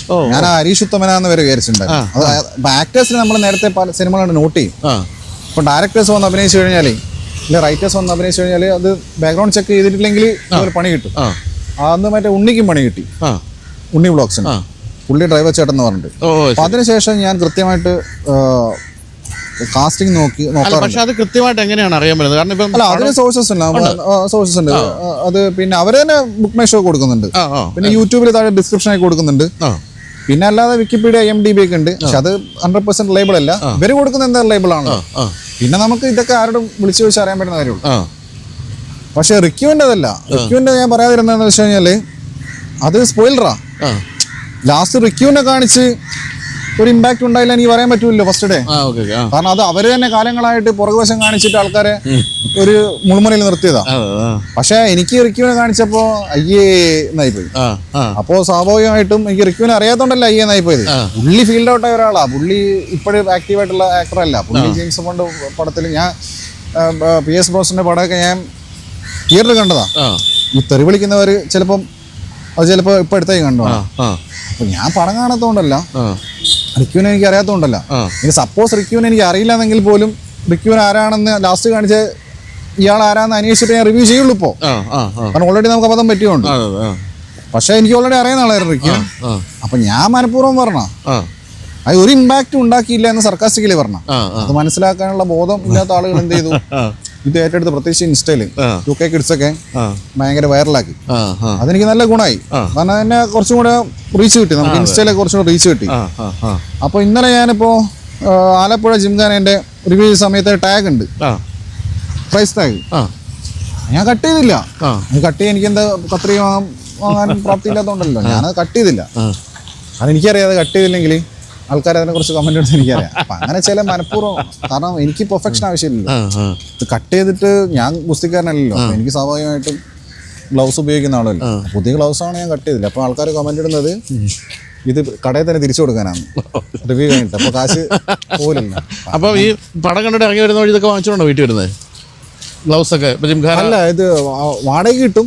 പിന്നെ ഗ്ലൗസ് ഒന്നും വാടകയ്ക്ക് കിട്ടുന്ന എനിക്കറിയില്ല. ഗ്ലൗസ് ഞാൻ പൈസ കൊടുത്താൽ വെച്ചാൽ അതിന് അങ്ങനെ ഒരു പടം ഇറങ്ങിയാലേ അതിന് യൂസ് ഉള്ളൂ. ശരി ശരി. അതുപോലെ കോക്കിൽ നിന്നും തീരെ പ്രതീക്ഷിക്കാത്ത ഒരു കാര്യം കോക്കിന്റെ ഫാൻസ് കണ്ടത് ഒരു പടത്തിന്റെ റിവ്യൂ ഡിലീറ്റ് ചെയ്തു. അതെ അതെ അതെ. അതും പ്രത്യേകിച്ച് അതിന്റെ നിർമ്മാതാവ് ഒരു പ്രസ് മീറ്റിൽ പരസ്യമായിട്ട് ഭീഷണിപ്പെടുത്തി അതിന് ശേഷമാണ് ഡിലീറ്റ് ചെയ്തത്. അതെന്തിനാ അങ്ങനെ? കോക്കിന്റെ ഇതുവരെയുള്ള ഒരു ശീലം വെച്ച് കോക്കിന് അങ്ങനെ പേടിയില്ലെന്നാണ് എനിക്ക് തോന്നുന്നത്. പിന്നെ എന്താ അങ്ങനെ സംഭവിച്ചത്? അത് സിയാദ് കോക്കർ ആയിരുന്നു നിർമ്മാതാവ്. സിയാദ് കോക്കർ. അത് രണ്ട് കാരണമുണ്ട്. ഒന്ന് കാരണം എന്താ വെച്ച് കഴിഞ്ഞാൽ ഞാൻ ആ സിനിമയെക്കുറിച്ച് പറഞ്ഞ കുറച്ച് കടന്നുപോയി എന്നുള്ള ഒരു തോന്നൽ എനിക്ക് തന്നെ ഉണ്ടായി പിന്നെ കണ്ടപ്പോൾ. അല്ല, നമ്മളെ ഒരു ചില കാര്യങ്ങൾ പറഞ്ഞു നമുക്ക് തോന്നുമല്ലോ. അപ്പോൾ അതിനെക്കുറിച്ച് ഞാൻ പിന്നീട് ചിന്തിക്കാറില്ല. പക്ഷെ ഇയാളങ്ങനെ പറഞ്ഞപ്പോൾ ഇയാൾ ആദ്യം പറഞ്ഞത് ഈ സിനിമ നിങ്ങൾ എന്തിനാണ് ഇങ്ങനെയല്ല പറഞ്ഞത്. അപ്പോൾ പിന്നെ ഇയാൾ വിളിച്ചിട്ട് ഭീഷണിപ്പെടുത്തി. ഭീഷണിപ്പെടുത്തി പറഞ്ഞാൽ ഇയാൾ പറയുന്ന കാര്യങ്ങളൊന്നും ഇവിടെ പറയാൻ പറ്റില്ല. ഇയാൾ ഒരു ഫാന്റസി പറയുന്നത് ഇയാളുടെ. അത് പ്രായമുള്ള ആളല്ലേ. അപ്പോൾ അയാൾ പഴയ ഒരു ഹാങ് ഓവറിൽ കുറെ ഫാന്റസീസ് പറയാം. അപ്പൊ ഞാനൊന്നും പറഞ്ഞില്ല. ഞാൻ ആലോചിക്കട്ടെ എന്ന് പറഞ്ഞു. 24 മണിക്കൂർ ഇയാൾ വീണ്ടും വിളിച്ചു എന്തായി. അപ്പൊ ഇതിനിടയ്ക്ക് ഇയാള് ഒരു നമ്മുടെ വരെയുള്ള നോട്ട്ബുക്കില്ലേ, അതിനകത്ത് ഇയാള് എന്റെ അഡ്രസ്സ് ഒരു പെന്നോടൊക്കെ എഴുതി സംഘടിപ്പിച്ചിട്ടുണ്ട്. അഡ്രസ്സ് പൂർണ്ണമായി ശരിയൊന്നുമല്ല. അപ്പോൾ നമ്മളെ തമാശ അഡ്രസ്സ് തേടാൻ മോനെ. അപ്പോൾ ഇയാളുടെ രീതി അത് ഏത് പഴയ രീതിയാണെന്ന് തോന്നുന്നു. വരെയുള്ള പേപ്പറിൽ അഡ്രസ്സ് എഴുതിയിട്ട് അതെങ്ങനെയോ സ്ക്രീൻഷോട്ട് അല്ല ഫോട്ടോ എടുത്ത് വാട്സപ്പിൽ അയച്ച് ഇത് കാണുമ്പോൾ നമ്മൾ പറയണം ഇത് നിന്റെ അഡ്രസ്സ് കിട്ടിക്കഴിഞ്ഞു നീ പേടിക്കണം. ഞാൻ അതുകൊണ്ടല്ല, അന്ന് എനിക്ക് പേഴ്സണലി കുറച്ച് ഡൗൺ ആയ സമയമായിരുന്നു. എനിക്ക് കുറച്ച് പേഴ്സണൽ ഇഷ്യൂസ് ഉണ്ടായിരുന്നു. അപ്പോൾ ഇതിന് എനിക്ക് 2 വഴി ഉണ്ടായിരുന്നേ. ഒന്ന് ഇതിന്റെ പുറകെ പോവാ, കേസ് കൊടുക്കുക, പിന്നെ ഞാൻ പ്രസ് മീറ്റ് വിളിക്കുക, അയാൾ വിളിക്കുക, അപ്പോൾ അയാൾക്ക് കൂടുതൽ വാശിയാവുക. അപ്പോൾ ആ സമയത്ത് എനിക്ക് താല്പര്യം ഉണ്ടായില്ല. പിന്നെ ഓൾറെഡി ഞാൻ പറഞ്ഞ ഫസ്റ്റ് ഫാക്ടർ ഉണ്ട്, കുറച്ച് ഓവറായി പോയോ എന്ന് എനിക്കൊരു തോന്നലുണ്ടായി. അങ്ങനെ ഞാൻ വിചാരിച്ചത് എന്ത് തേങ്ങയിലാവട്ടെ പിന്നെ കളയുന്നത്. ആദ്യം വലിയ വ്യൂസും ഉണ്ടായിട്ടില്ല. ചെറിയ സിനിമയുടെ മാരുവില്യം ഗോപുരം. അപ്പോൾ അതിനുശേഷം ഞാൻ ഡിലീറ്റ് ചെയ്തപ്പോൾ ഇയാൾ തന്നെ ഇവര് തന്നെ ലീക്കാക്കിയിട്ട് ഫേക്ക് ആയിട്ട് പോസ്റ്റ് ഇടിപ്പിച്ചു. ഞാൻ ഡിലീറ്റ് ചെയ്തു. കൊക്ക് പേടിച്ച് അങ്ങനെ ഇങ്ങനെ പറഞ്ഞിട്ട് അങ്ങനെ വലിയ ചർച്ചയായി. ഇവരെന്നെ തള്ളി. ഇയാൾ എന്നെ പറഞ്ഞു നടക്കുന്നത് എന്താ വെച്ച് കഴിഞ്ഞാല് തോക്ക് ചൂണ്ടി നിർത്തി മറ്റേ ഡിലീറ്റ് ചെയ്യിപ്പിച്ചു. അതായത് ഡിലീറ്റ് ചെയ്യടാ പറഞ്ഞിട്ട്. അപ്പൊ ഞാനത് അപ്പൊ തന്നെ ഡിലീറ്റ് ചെയ്തു. പിന്നെ പല ആൾക്കാരും ഇങ്ങനെ തള്ളുന്നുണ്ട്. ആളെ പേരൊന്നും ഞാൻ പറയുന്നില്ല. എൻ്റെ വീട്ടിൽ വന്ന് എന്നെ അങ്ങനെ ചെയ്ത് പിന്നെ അടുത്ത് എനിക്ക് അടി കിട്ടിയെന്ന് ആൾക്കാർ വിചാരിച്ചു. അതെനിക്ക് ഒരു അലർജിക്കായിട്ട് വന്ന കണ്ണ്. അപ്പോൾ ഈ സിയാദ് കോക്കറിന്റെ മറ പിടിച്ചിട്ട് കുറെ ആൾക്കാർ തള്ളിയിട്ടുണ്ട് ആ സമയത്ത്. തോക്ക് ചൂണ്ടി വീട് കയറി. ഇപ്പോഴും ഭൂരിപക്ഷം ആൾക്കാരും വിചാരിക്കുന്നത് തോക്ക് ചൂണ്ടിയിരുന്നല്ലേ. ഇയാൾ 2 വട്ടം എന്നെ വിളിച്ചിട്ടുണ്ട്. ആദ്യത്തെ വട്ടം വിളിച്ച്, 2ാമത്തെ വട്ടം വിളിച്ച്. എനിക്കിതൊരു പിന്നെ എനിക്ക് റിഗ്രറ്റ് ഉണ്ടായിട്ടുണ്ട്. അങ്ങനെ ചെയ്യാൻ പാടില്ലായിരുന്നു. പിന്നെ എൻ്റെ സുഹൃത്തുക്കളൊക്കെ പറഞ്ഞു നീ എന്തൊരാൾ അങ്ങനെ എന്ത് ചെയ്യുന്നത്, ഇയാളാര് ഇയാളങ്ങനെ ചെയ്യുന്നുണ്ട് നമുക്ക് അപ്പം നോക്കാലോ എന്ന് പറഞ്ഞു. ഞാൻ കുറച്ച് ആൾക്കാരെ അങ്ങോട്ട് അയക്കാം, ഒരു വണ്ടിയിൽ ആളെ വിടാം, അല്ലെങ്കിൽ ഞാൻ തന്നെ നേരിട്ട് വരാം, എന്നിട്ട് നമുക്ക് മല്ലയുദ്ധം നടത്താൻ ഇയാളെ. ഞാൻ പിന്നെ എനിക്ക് ആ സമയത്ത് പിന്നെ ഓരോ മൂടല്ലേ. ശരി, അങ്ങനെ ഉണ്ടാവുമോ ജീവിതത്തിൽ? ഒരിക്കലും ഇല്ല. ഇയാൾ എന്നെ ഇനി വീണ്ടും പണം ചെയ്താലും ഉണ്ടാവാൻ പോണില്ല. ഞാൻ പറഞ്ഞിട്ടുണ്ട്. കാരണം അയാളെന്താ ചെയ്യട്ടെ, നമുക്ക് കുഴപ്പമില്ല. അതുപോലെ നേരിട്ട് വിളിച്ച് എനിക്ക് അവസാനിപ്പിക്കുകയാണ്. എന്നാൽ ഒരു ചോദ്യം ചോദിക്കട്ടെ. നേരിട്ട് വിളിച്ച് ഭീഷണിപ്പെടുത്തുകയോ അല്ലെങ്കിൽ നന്നായി അങ്ങനെ ചെയ്തത് നന്നായി എന്ന് പറഞ്ഞ ഏതെങ്കിലും പ്രമുഖ നടന്മാരോ നടിമാരോ ഉണ്ടോ മലയാളത്തിൽ? ഇഷ്ടം പോലെ ഉണ്ട്. ഞാൻ പോലും പ്രതീക്ഷിക്കാത്ത ലെജൻഡറി ആയിട്ടുള്ള ആൾക്കാരെ വരെ വിളിച്ചതിൻ്റെ അടുത്ത് മണിക്കൂറോളം സംസാരിച്ചു. ആളുടെ പേര് ഞാൻ വെളിപ്പെടുത്തുന്നില്ല. അതെനിക്ക് ഭയങ്കര സർപ്രൈസിങ് ആയിപ്പോയി. കാരണം ഈ ആളുകൾ വരെ നമ്മളിത് വീഡിയോസ് കാണുന്നുണ്ട്, അല്ലെ അത് വാല്യൂ ചെയ്യുന്നുണ്ട് എന്നുള്ളത് വലിയൊരു അപ്രീഷിയേഷൻ ആയിട്ട് ഞാൻ കാണുന്നു.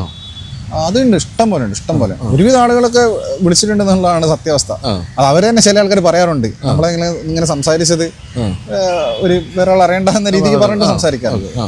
പിന്നെ ചില സിനിമയിൽ അഭിനയിച്ച നായക നടന്മാർ തന്നെ പറയും ആ സിനിമ മോശമായിരുന്നു, നമ്മളെന്ത് ചെയ്യാനാ, പറ്റിപ്പോയി, പുറത്തു പറയാൻ പറ്റൂലായിരുന്നു. പക്ഷെ അവർക്കത് പബ്ലിക്കായിട്ട് ഞാനായിട്ട് സംസാരിച്ച് പറയാനും പറ്റൂല. അപ്പൊ ഇനി ഒരു ചോദ്യം കൂടെ ചോദിക്കണം. ആ ചോദ്യം എന്ന് പറയുന്നത് എൻ്റെ അടുത്ത് നേരിട്ട് മലയാള സിനിമയിലെ ഒരു പ്രശസ്തനായ നടൻ കഴിഞ്ഞ ദിവസം എൻ്റെ അടുത്ത് പറഞ്ഞു, ബൈജു കോക്കൊക്കെ പൈസ വാങ്ങിച്ച ചെയ്യുന്നത്. എൻ്റെ ഫ്രണ്ട് കഴിഞ്ഞ സിനിമയ്ക്ക് 2.5 ലക്ഷം രൂപ കൊണ്ടുപോയി കോക്കിന്റെ വീട്ടിൽ കൊടുത്തിട്ടാണ് ആ റിവ്യൂ നല്ല പോസിറ്റീവായിട്ട് പറഞ്ഞത്. പുള്ളിയൊക്കെ 2.5 ലക്ഷം രൂപ സുഖമായിട്ട് വീഴും എന്നോട് പറഞ്ഞു. സിനിമ അത് നേരത്തെ പറഞ്ഞ തോക്ക് ചൂണ്ടി തള്ളില്ലേ, അതുപോലെ തള്ളി. സിനിമാക്കാർ പറഞ്ഞാൽ ഭൂലോക തള്ളിസ്റ്റുകൾ വാ തുറക്കുന്നത് തന്നെ തള്ളാൻ വേണ്ടിയിട്ട്. ഇവരെന്ന് പറഞ്ഞാൽ വട്ടം സഭ കൂടി ഇരുന്ന് വെടിവർത്താനം പറയും, അതായത് തള്ളുക. 2.5 ലക്ഷം എന്ത് ചാക്ക് കെട്ടി കൊണ്ടുപോകണം. അല്ല, അപ്പൊ ഞാൻ പുള്ളി പറഞ്ഞതാണ് 2.5 ലക്ഷത്തിന് വീഴുമെന്ന് എനിക്ക് സംശയമുണ്ട്. 2 ലക്ഷം കാര്യം എന്താ അറിയോ, അങ്ങനെ പൈസ വാങ്ങാൻ പറ്റൂല. പറ്റില്ല. അതെ, ഒരു ഒറ്റ തവണ വാങ്ങിച്ചു കഴിഞ്ഞാൽ പണിപാളി. പണി. അതെ, അവർക്ക് പ്രൂഫ് ഉണ്ടാവില്ലേ. അതെ, അപ്പോൾ അവർ പറയൂലേ ഞാനൊന്ന് കാശ് കൊടുത്തിട്ട് അവനെ പരിപാടി ചെയ്തത്. അവിടെ നമ്മളെ ക്രെഡിബിലിറ്റി പോയില്ലേ. അതെ. കാരണം പിന്നെ എനിക്ക് പൈസയ്ക്ക് തീരെ ആവശ്യമില്ല. കാരണം ഞാൻ പറഞ്ഞില്ല, എനിക്ക് അങ്ങനെ പ്രത്യേകിച്ച് അങ്ങനെ ലക്ഷ്യങ്ങളൊന്നുമില്ല. ഇപ്പോൾ ഒരു വണ്ടിയുണ്ട് സഞ്ചരിക്കാൻ, പിന്നെ നമുക്ക് താമസിക്കാൻ ഒരു സ്ഥലമുണ്ട്. അത്രയും എനിക്ക് ആവശ്യമുള്ളൂ. അതിൽ കൂടുതൽ ലക്ഷങ്ങളും കോടികളും ആവശ്യം എനിക്കില്ല. അല്ല, അത് തീർച്ചയായിട്ടും അങ്ങനെയാണ്. കാരണം വെച്ചാൽ ഒരു ഇൻ്റഗ്രേഷനോ അല്ലെങ്കിൽ അത്തരത്തിലുള്ള മറ്റേ എന്താ പറയുക പരസ്യങ്ങളോ ഒന്നും സ്വീകരിക്കുന്നില്ല ഇതുവരെ യൂട്യൂബിൽ. എനിക്ക് അത്രയും പൈസേൻ്റെ ആവശ്യമില്ല. അതുകൊണ്ടാണ്, മനസ്സിലായില്ലേ. ഇല്ലെങ്കിൽ എനിക്ക് അങ്ങനെ എന്തെങ്കിലും ആവശ്യം വന്ന് വരുവാണെങ്കിൽ ചിലപ്പോൾ പരസ്യമൊക്കെ ചെയ്തേക്കാം. അപ്പോൾ നമുക്ക് എന്തെങ്കിലും മാരകമായിട്ടുള്ള എന്താ അസുഖം വന്നാൽ നമുക്ക് ചികിത്സിക്കണമെങ്കിൽ പൈസ വേണ്ടേ. എന്നാലും ഇൻഷുറൻസ് ഉണ്ട്, അതിൻ്റെ ആവശ്യമില്ല ഞാൻ പറഞ്ഞു. പക്ഷേ ഇത് അല്ലാതെ ബേസിക് ആയിട്ട് ജീവിക്കാൻ അത്ര പൈസയുടെ ആവശ്യം എനിക്ക്. ഞാനങ്ങനെ ലക്ഷറി ലൈഫ് ആഗ്രഹിക്കുന്ന ഒരാളല്ല. അപ്പോൾ ഇതുമായിട്ട് ഇനിയിപ്പോൾ ഒരു സൂപ്പർ കാർ അങ്ങനത്തെ ഡ്രീംസ് ഇല്ല. അല്ലെ വലിയ 1 കോടിയുടെ ഫ്ലാറ്റ് വേണം, അങ്ങനെയൊന്നുമില്ല. കംഫർട്ടബിൾ ആയിട്ടൊരു സ്പേസ് വേണം, അത്രേ ഉള്ളൂ. നല്ലൊരു ഹോം തിയേറ്റർ ഉണ്ടോ വീട്ടിൽ? അതോ സിനിമ തിയേറ്റർ ആണല്ലോ ഉള്ളൂ? അല്ല, ഹോം തിയേറ്റർ 5.1 ഉണ്ട് സോണിയുടെ. പിന്നെ സാംസങ്ങിന്റെ ഒരു TV ഉണ്ട്. അപ്പോൾ OTT കാണാറുണ്ട്? OTT കാണാറുണ്ട്. പക്ഷെ OTT റിവ്യൂ ചെയ്യുന്നത് വളരെ കുറവാണ്. അപ്പോൾ എന്തായാലും വലിയ സന്തോഷമുണ്ട് ഇത്ര നേരം കോക്കിനോട് സംസാരിക്കാൻ സാധിച്ചത്. കാരണം എനിക്ക് സംശയമുള്ള ചോദ്യങ്ങളാണ് ഞാൻ ചോദിച്ചത്. ഞാൻ സിനിമ വിമർശനമാണെങ്കിൽ അശ്വന്ത് ഗോക്കും, അല്ലെങ്കിൽ രാഷ്ട്രീയ വിമർശനമാണെങ്കിൽ അഡ്വക്കേറ്റ് ജയശങ്കർ, ഇത് രണ്ടുമാണ് ഞാൻ സ്ഥിരമായിട്ട് ശ്രദ്ധിക്കുന്ന 2 ചാനലുകൾ. അപ്പോൾ അതുകൊണ്ട് തന്നെ ഇത് കാണുമ്പോൾ ഞാൻ ഇങ്ങനെ ആലോചിക്കാറുണ്ട്. കാരണം എൻ്റെ ഏറ്റവും വലിയ സംശയം ഇതാണ്, ഓരോ ദിവസവും ടെൻഷൻ നിറഞ്ഞ ദിവസങ്ങളായിരിക്കും കോക്കിൻ്റെ അത് എനിക്ക് നന്നായിട്ട് വ്യക്തമായിട്ട് അറിയാം. കാരണം അത്രയും വിപുലമായ ഒരു സംഘത്തിനോടാണ് ദിവസം ഏറ്റുമുട്ടേണ്ടി വരുന്നത്.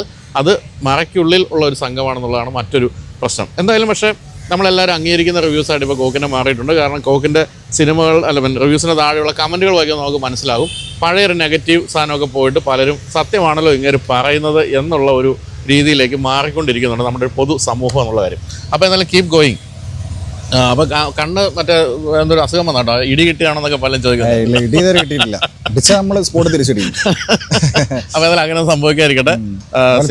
ഞാൻ വളരെ ഫോളോ ചെയ്യുന്നത്, അപ്പം നിങ്ങൾ ജയശങ്കറിനെ എന്നെ കുറിച്ച് പറഞ്ഞ പോലെ അപ്പം വളരെ കാര്യമായിട്ട് ഫോളോ ചെയ്യുന്ന ഒരാളാണ്. അതുകൊണ്ടാണ് ഞാൻ കണ്ണും പൂട്ടി എനിക്ക് ഇന്റർവ്യൂസ് കൊടുക്കാൻ തീരെ താല്പര്യമില്ലാത്ത ഒരാളാണ്. പക്ഷെ മടിയനാന്നുള്ള ഉറപ്പാണ്. രാവിലെ 7 മണിക്ക് വരാമെന്ന് പറഞ്ഞിട്ട് 7 മണിക്ക് ഞാൻ വിളിക്കും, ഹലോ എഴുന്നേറ്റ് വരുന്നുള്ളൂ. അല്ല, ഞാൻ ഇന്നലെ ഉറങ്ങിയില്ല. അങ്ങനെ താങ്ക് യു സോ മച്ച്. കണ്ടതിലും സംസാരിച്ചാലും വളരെ സന്തോഷം. Thank you.